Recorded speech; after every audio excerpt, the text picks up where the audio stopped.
দেশ কোথায়? গোপালী জেলার নামই বদলে যাবে।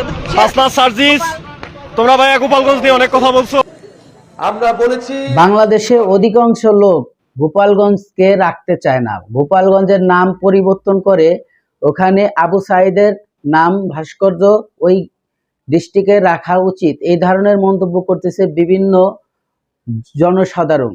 সুপ্রিয় দর্শক শ্রোতা, আসসালামু আলাইকুম। দেশে এবং প্রবাসে, দূরে এবং আজকের এই ভিডিওগুলো দেখার জন্য প্লে করেছেন সবাইকে আন্তরিক শুভেচ্ছা, অভিনন্দন। দর্শক শ্রোতা, একে একে ছোট্ট করে কয়েকটি ভিডিও ক্লিপের অংশ বিশেষ দেখেছেন, হয়তোবা আপনারা কিছুই বুঝতে পারেন না। প্রিয় দর্শক, এনসিপি নেতা নাহিদ ইসলামকে যেভাবে এবং এনসিপি নেতা জাতীয় নাগরিক কমিটির যে আহ্বায়করা ছিল তাদেরকে উপরে যেভাবে গোপালগঞ্জবাসীরা হামলা করেছে, তারা ভাবতেই পারছিল না যে এই ধরনের ঘটনা তাদের সাথে ঘটবে। প্রিয় দর্শক, ওইখানে আপনারা জানেন, বাংলাদেশের প্রত্যেকটা মানুষই জানেন যে গোপালগঞ্জ কিন্তু সাবেক প্রধানমন্ত্রী শেখ হাসিনার এলাকা।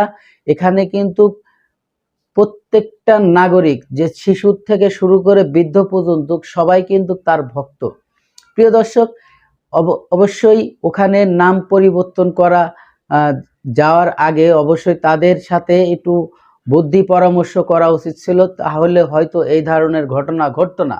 সুপ্রিয় দর্শক শ্রোতা, আমি আর বেশি কথা বলবো না, চলে যাব সেই গুরুত্বপূর্ণ ভিডিওতে যাওয়ার আগে ছোট্ট করে একটি রিকোয়েস্ট করব। দর্শক, আপনি যদি আমার এই চ্যানেলে নতুন বন্ধু হয়ে থাকেন, ভালো লাগলে চ্যানেলটিকে সাবস্ক্রাইব করে রাখবেন, আর অলরেডি যারা সাবস্ক্রাইব করে রাখছেন তাদেরকে অসংখ্য অসংখ্য ধন্যবাদ। তো চলুন আমরা সেই গুরুত্বপূর্ণ ভিডিওগুলো দেখে আসি। পরে বাংলাদেশে নতুন করে ভয়ের সংস্কৃতি তৈরি করা হচ্ছে। বাংলাদেশে আমরা বলেছিলাম একটি গণতান্ত্রিকভাবে সম্প্রীতি এবং সংহতির বাংলাদেশ গড়ে তুলব। যদি আপনার মত প্রকাশের অধিকার থাকে, আপনার মতের বিরুদ্ধে গেলেও আপনি সেটা গণতান্ত্রিকভাবে প্রকাশ করবেন, কিন্তু আমরা আজকে দেখছি অগণতান্ত্রিকভাবে একটা রাজনৈতিক দলের কর্মসূচিতে বাধা প্রদানের চেষ্টা করা হচ্ছে। আমরা এটার নিন্দা জানিয়ে রাখলাম।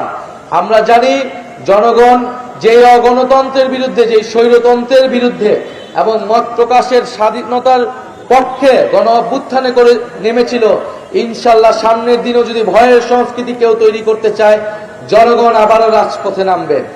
সর্বোপরি আমরা বলতে চাই, বান্দরবনে আমরা কোনো জাতি পরিচয়ের ভিত্তিতে নিপীড়ন কিংবা বিভাজন মেনে নেব না।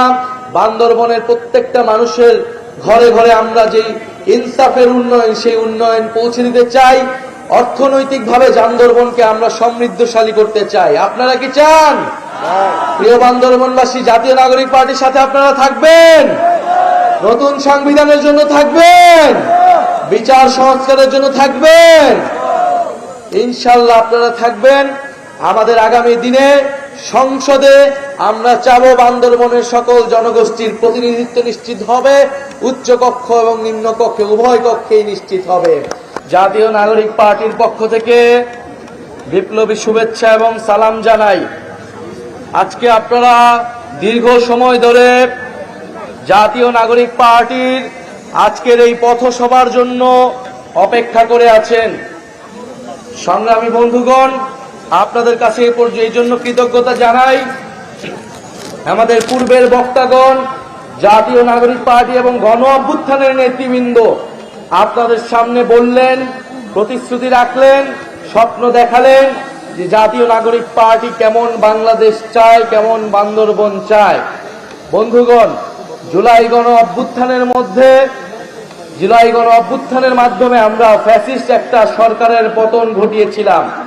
আজকে 1 বছর হতে চলল, কিন্তু আমরা খুব স্পষ্টভাবেই বলেছিলাম, জুলাই গণ অভ্যুত্থান কেবল একটা সরকার পতনের আন্দোলন ছিল না। জুলাই গণ অভ্যুত্থান ছিল একটি নতুন রাষ্ট্র ব্যবস্থা কায়েমের জন্য মানুষের গণবিস্ফোরণ, মানুষের গণ আকাঙ্ক্ষা